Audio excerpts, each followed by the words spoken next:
When I coached my daughter's church soccer league team, ego check, y'all. Ego check. Because I went in with some main character energy. I was like, oh yeah, we're going to dominate. Do I know anything about soccer? No. We were going to succeed on vibes, dude. Right? I was going to be the Ted Lasso of the Asbury Methodist Church soccer league. Already got the mustache, you know what I'm saying? Bring in some folksy sayings, some charm. We get to our first practice. Hey girls, have any of you played soccer before?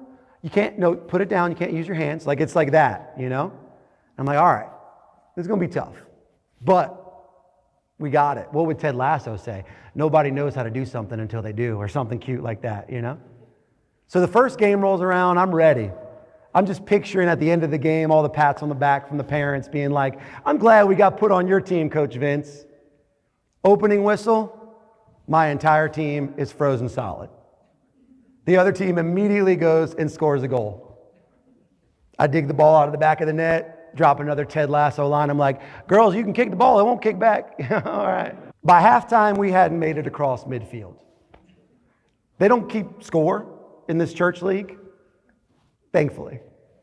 I stopped keeping score at like 18-0, all right? On the way home, I'm the main character. What does every main character need? A villain. Who's the villain in this story? Miss Ellen, the organizer of the church soccer league. And quite literally the sweetest woman you could ever meet in your entire life. But the ego doesn't care how sweet she is. She's wronged me. She's given me this inexperienced team of a bunch of 4-year-olds. So I call my wife and I'm venting about how much Miss Ellen has screwed me over. Game 2 rolls around. All my excitement is now turned into dread. I don't want to go. Who would?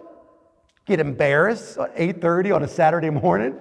I'd rather stay home, watch the news, drink some coffee, chill out, relax. To make matters worse, it had rained the entire previous night. So we're waiting on an email from Miss Ellen at like 7 a.m. to tell us if the games were on or not. She emails us, game's still on. I'm like, you would, Ellen. God. We showed up to the muddy field. The girls start tapping their toes in the puddles and in the mud. That anxiety that they had in the first game kind of melts away, and they're just kids having fun. In that moment, it's just like the second I saw them have fun, I realized, oh, dummy, you're not the main character. You're the supporting character in 10 sweet little stories. Coach like that. And I did. Now, if this was a Disney movie, we'd go on to win all the games after I learned this valuable lesson.